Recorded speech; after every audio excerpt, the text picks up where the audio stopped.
Hey guys, welcome to my channel जिसका नाम है अनकही मोहब्बत। कैसे हैं आप सब? आई होप आप सब अच्छे होंगे एंड अच्छा कर रहे होंगे। तो चलिए आज का जो पार्ट है आरवी और श्राव्य का, उसे कंटिन्यू करते हैं। यहाँ जो आरवी की मॉम है वो उसे आवाज़ लगाती है और जो आरवी है वो अब खाना खाने के लिए नीचे जाती है। आगे सुनते हैं। आरवी सबके साथ खाना खाने के लिए अपने रूम से आती है और आरवी श्राव्या के बारे में सोच रही थी, क्या सही क्या गलत। इसमें वो अभी भी कंफ्यूज थी। अब वो डिसाइड करती है कि वो इस बारे में कल नंदिनी से बात करेगी। ऐसे ही सोचते सोचते आरवी अपना खाना ख़त्म करती है और अपने रूम में आकर सो जाती है। अब नेक्स्ट डे वो जल्दी से उठती है और अपना बैग लेकर नीचे आती है। उसकी माँ उससे ब्रेकफास्ट का कहती है तो आरवी कहती है, माँ मैं लेट हूँ, आज भी कॉलेज में प्रैक्टिस होने वाली है, तो बाय। और वो वहाँ से भाग जाती है। आरवी जल्दी जल्दी कॉलेज जाती है, लेकिन अभी तक नंदिनी आई नहीं थी। तो आरवी उसका वेट करने के लिए गेट पे खड़ी हुई थी। नंदिनी तो नहीं आती, लेकिन श्राव्या ज़रूर आ जाती है। श्राव्या को देखते ही आरवी के चेहरे पर एक प्यारी सी स्माइल आ जाती है और घबराहट भी। श्राव्या ने एक ब्लैक सूट पहना हुआ था, उसके हेयर्स टाई थे। वो बहुत प्यारी सी स्माइल करते हुए वहाँ से आ रही थी। आरवी की नज़रें सिर्फ उसी पे टिकी हुई थी। आरवी बिल्कुल ही गेट के पास खड़ी हुई थी, तो आते जाते हर शख्स की नज़र उस पर पड़ जाती थी। किसी की भी नज़र उस पर जा सकती थी, इसीलिए श्राव्या भी उसे देखती है कि आरवी वहीं खड़ी है। वो जाते जाते आरवी से कहती है, गुड मॉर्निंग। आरवी जैसे ही ये सुनती है वो तुरंत पीछे मुड़ती है और वहाँ से थोड़ा आगे की तरफ जो है वो बढ़ जाती है। यहाँ श्राव्या कहती है, इससे क्या हुआ, थोड़ी वियर्ड ही है, और फिर वो भी वहाँ से चली जाती है। यहाँ आरवी की हालत तो कुछ और ही थी। तभी नंदिनी पीछे से आती है और कहती है, वो। तो जो आरवी है वो डर जाती है। तभी नंदिनी हंसने लगती है और कहती है, क्या हुआ, इतना ज़्यादा कौन डरता है? तो आरवी कहती है, तुम पागल हो क्या? एक तो मैं पहले से ही डरी हुई हूँ, ऊपर से तुम्हारा और डराना है, तुम क्या है? तो नन्नी कहती है, डरी है? लेकिन क्यों, किसी ने कुछ कहा क्या? हाँ, या रात में डरावना सपना देख के आई है? तो आरवी कहती है, यार मजाक की बात नहीं है। तो नन्नी कहती है, ठीक है बताओ क्या बात है? तो आरवी कहती है, यहाँ नहीं, यहाँ कोई सुन लेगा, कहीं और चलो। तो नन्नी कहती है, ठीक है। जिसके बाद ये दोनों एक कॉरिडोर के कोने में आ जाते हैं जहाँ पे कोई नहीं था। तो नंदिनी कहती है, बताओ ऐसी क्या बात है? तो आरवी कहती है, देखो मैं ना तुम्हें शुरू से बताती हूँ। और वो बताने लगती है कैसे उसने पहले श्राव्या की सिर्फ आवाज़ सुनी, उसके बाद श्राव्या को देखा, उसे क्या फील हुआ, सब कुछ जो भी उसके साथ हो रहा था, वो बार बार श्राव्या का ख्याल आना, उसके साथ बात करने का मौका ढूंढना, हर एक छोटी बड़ी बात आरवी नंदिनी को बताती है। जिसके बाद कल जो नंदिनी ने उसे कहा और उस पर जो आरवी ने घर जाकर सोचा पढ़ा, सब कुछ। अब आरवी कहती है, मुझे कुछ नहीं समझ आ रहा है, ये सब मेरे साथ क्या हो रहा है? पहले तो मुझे ये सब अच्छा लग रहा था, लेकिन जब तुमने कल बताया उसके बाद एक अजीब सा अलग सा डर लग रहा है। मेरे साथ जो हो रहा है वो सब मेरी समझ के बाहर जा रहा है। नंदिनी उसे कहती है, तुम्हें क्या लगता है क्या हो रहा है तुम्हारे साथ?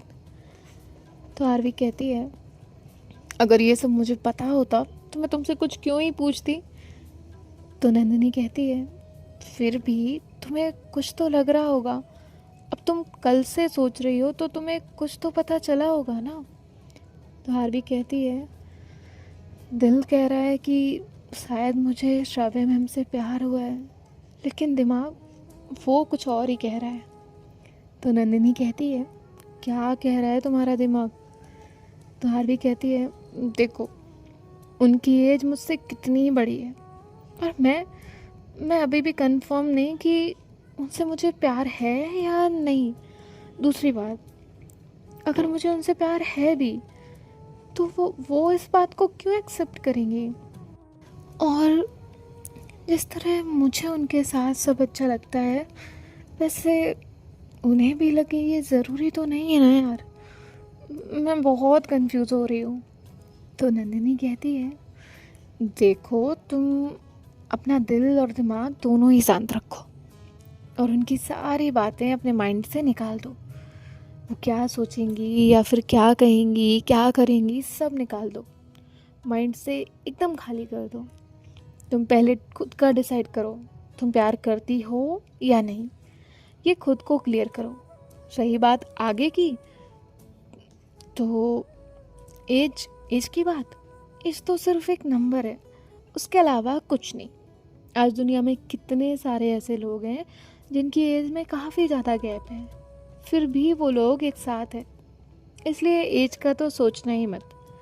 अब रही बात इसकी कि मैम को तुमसे प्यार है या नहीं, तो प्यार होने के लिए ना एक पल काफ़ी होता है। तुम या तो उस पल का वेट करो या फिर अपनी तरफ से कोशिश करो कि मैम का ध्यान तुम पे जाए, वो एटलीस्ट एक बार तो तुम्हारे बारे में सोचे। तभी आरवी कहती है, और वो कैसे होगा? तो नन्नी कहती है, वो कैसे होगा ये तो मैं भी नहीं जानती, लेकिन इतना पता है कि अब अगर हम क्लास में नहीं गए ना तो हमारी अच्छी क्लास लगेगी। तो आरवी कहती है, चलो। अब ये दोनों ही अपनी क्लास की तरफ जाने लगते हैं। तभी नंदिनी कहती है, आरवी तुम कुछ गलत नहीं कर रही हो, प्यार है कोई गुनाह नहीं जो इतना सोच रही हो।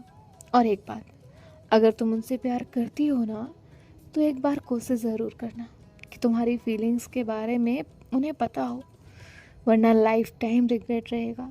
वो सामने थी पर तुमने हिम्मत नहीं की, इसीलिए वो तुमसे दूर चली गई। आरवी नंदिनी की इस बात से काफ़ी ज़्यादा परेशान हो जाती है और वो कहती है, मैं करती हूँ उनसे प्यार और मैं हर एक कोशिश करूँगी कि वो मुझसे दूर नहीं जाएंगी। नंदिनी स्माइल करती है और कहती है, ठीक है। अब ये लोग अपनी क्लास में थे। आज तो आरवी का ध्यान बिल्कुल भी अपनी स्टडी पे नहीं था। उसके मन में बस श्राव्या का ही ख्याल था। इनके एक के बाद एक क्लास जो है वो कंटिन्यू हो रही थी, पर आरवी को सिर्फ लंच ब्रेक का इंतज़ार था। अब लास्ट लेक्चर था, जिसके बाद इनका लंच ब्रेक हो जाता है। जैसे ही लंच ब्रेक होता है तो आरवी नंदिनी से कहती है, चलो। तो नंदिनी कहती है, कहाँ? तभी आरवी कहती है, मैम के पास। तो नंदिनी कहती है, रुक जाओ तुम, और पहले ये बताओ तुम उनके पास जाकर क्या बोलोगी? तुम उन्हें पसंद करती हो या कहोगी कि प्यार करती हो?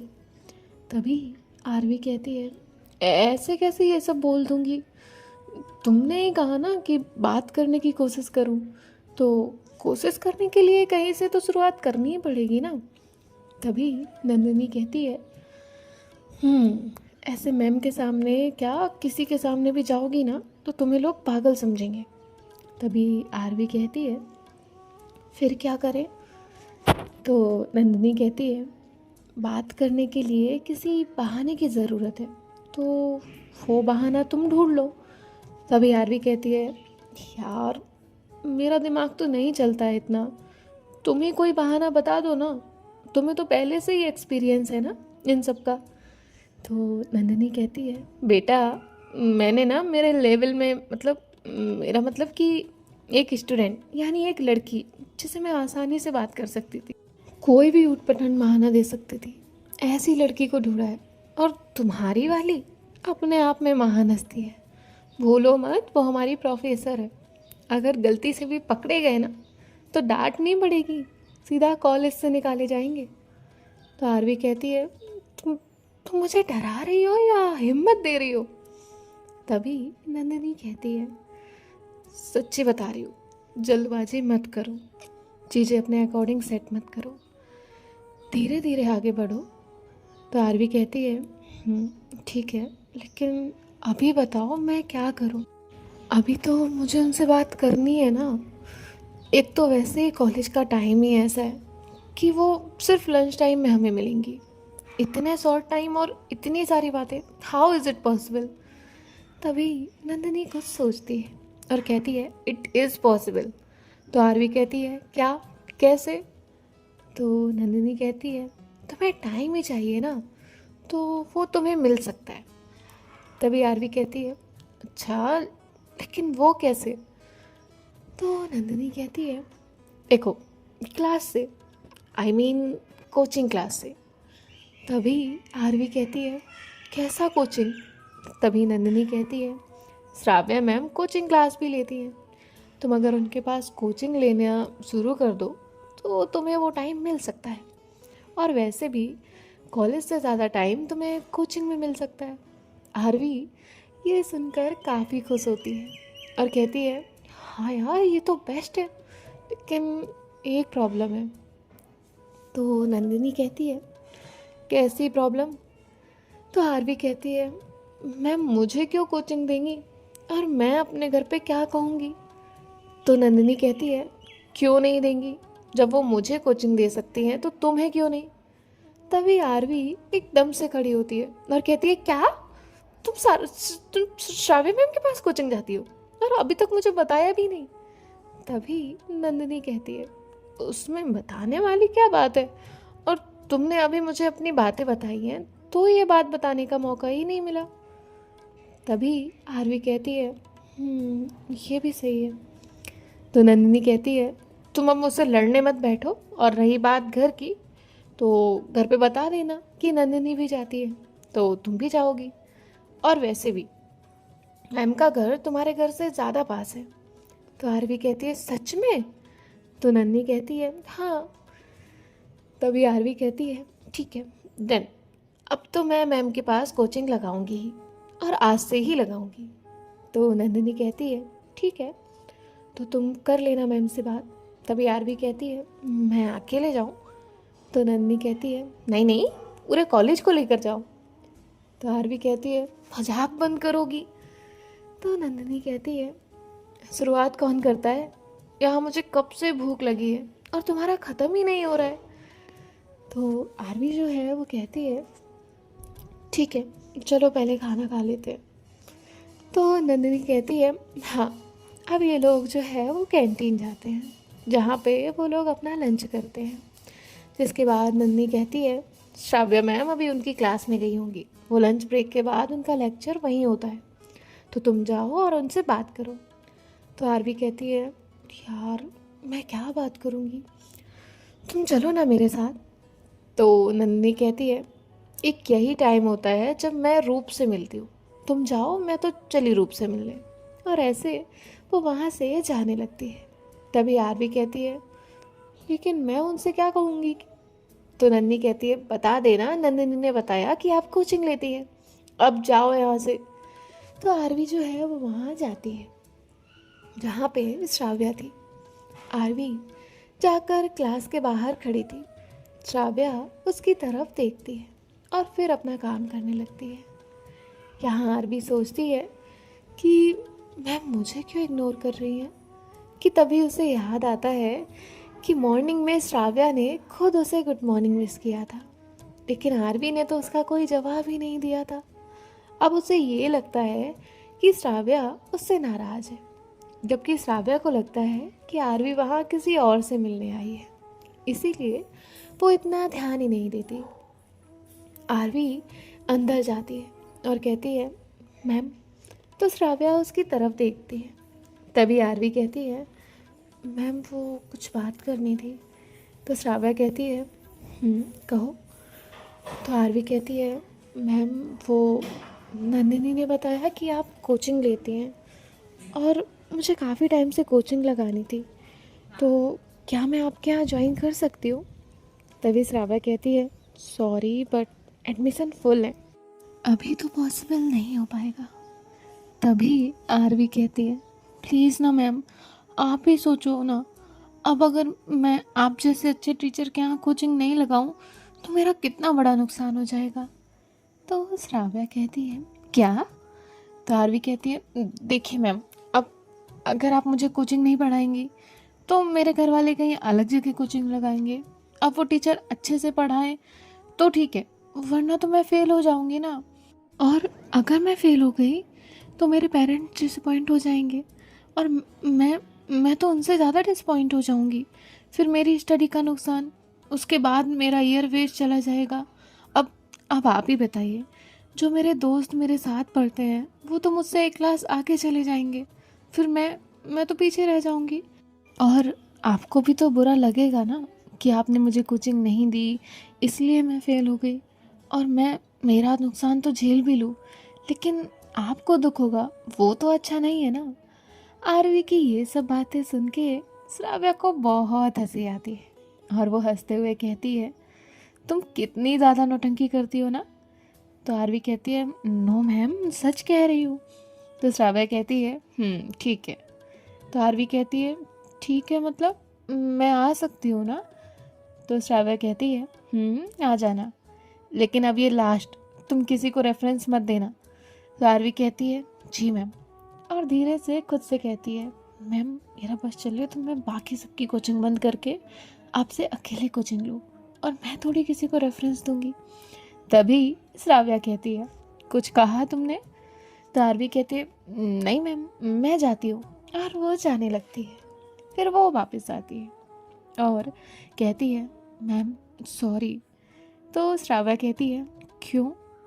तो आरवी कहती है, वो आपने मुझे मॉर्निंग में विश किया था ना, और मेरा ध्यान ही नहीं था, इसलिए। तो श्राव्या कहती है, इट्स ओके, वैसे भी मुझे वो बात याद नहीं। अभी तुम जाओ, तुम्हारी क्लास का टाइम हो रहा होगा। तो आरवी कहती है, ओके, और वो वहाँ से जाने लगती है। अब यहाँ आरवी को थोड़ा अच्छा भी लग रहा था कि वो श्राव्या के साथ एक्स्ट्रा टाइम स्पेंड करेगी, लेकिन बुरा भी लग रहा होता है कि श्राव्या को सुबह वाली बात याद ही नहीं थी। अब आरवी वहाँ से अपनी क्लासरूम में आती है, और जो भी बातें उसकी हुई थी श्राव्या से वो सब नंदिनी को बता देती है। जिसके बाद नंदिनी कहती है, ठीक है, अब तुम आ जाना, हम वहीं मिलते हैं। तो आरवी कहती है, ठीक है। जिसके बाद ये लोग अपनी क्लासेस लेते हैं, इनके बाकी के लेक्चर भी हो जाते हैं, और फाइनली इनका जो कॉलेज था वो ओवर हो जाता है। अब आरवी अपने घर जाती है। घर जाने के बाद उसकी माँ उसे देखती है और कहती है, क्या बात है बेटा, आज तो बड़ी खुश हो। तो आरवी कहती है, हाँ माँ, वो तो होंगी ही ना, बात ही ऐसी है। तो उसकी माँ कहती है, अच्छा, ऐसी क्या बात है, ज़रा हमें भी बताओ। तो आरवी कहती है, माँ मैंने ना नंदिनी के साथ कोचिंग जाने का सोचा है। उसकी जो टीचर है ना, वो काफ़ी अच्छे से पढ़ाती है, तो मैंने उससे कहा कि मैं भी आज से उसके साथ जाऊंगी। तभी उसकी दी वहाँ आती है और कहती है, आरवी, मैंने तुमसे कहा था कोचिंग का, तब तो तुमने कोचिंग के लिए मना किया था, तुम्हें नहीं जाना था, और आज ये कोचिंग जाने के लिए तुम्हें इतनी खुशी हो रही है। तो आरवी कहती है, हाँ दी, तब नीड नहीं थी, लेकिन अब जैसे जैसे स्टडी आगे बढ़ रही है तो स्टडी करने में डिफ़िकल्टी आ रही है, इसलिए मैंने सोचा कि मैं जाऊंगी कोचिंग। तो उसकी दी कहती है, ठीक है, तो तुम अगर कोचिंग जाने ही वाली हो तो फिर जहाँ मैं बताऊंगी वहीं जाना।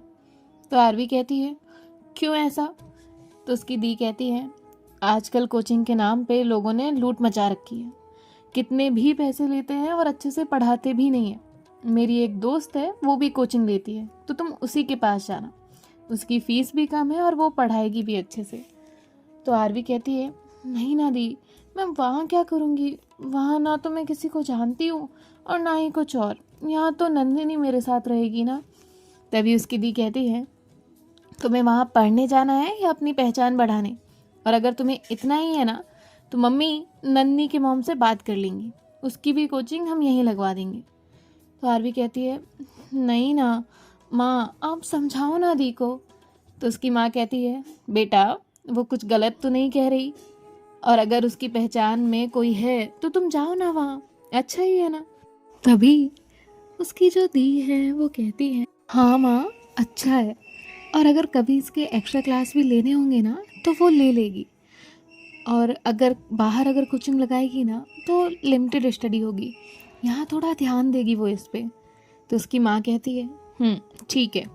अब उसकी दी कहती है, जाओ आरवी, फ्रेश हो जाओ, खाना खा लो, फिर हम जाते हैं कोचिंग देखने। अब आरवी फंस चुकी थी, ना तो वो मना कर सकती थी और ना ही कोई और बहाना दे सकती थी, इसीलिए वो चुपचाप अपना बैग लेकर अपने रूम में चली जाती है। सो गाइस, देखते हैं नेक्स्ट पार्ट में क्या होता है, और आपको ये पार्ट कैसा लगा वो मुझे कमेंट में बताइएगा, और आगे आपके इस पे क्या व्यूज़ है वो भी। सो मिलते हैं नेक्स्ट पार्ट में। बाय बाय, टेक केयर, ख्याल रखिएगा, राधे राधे।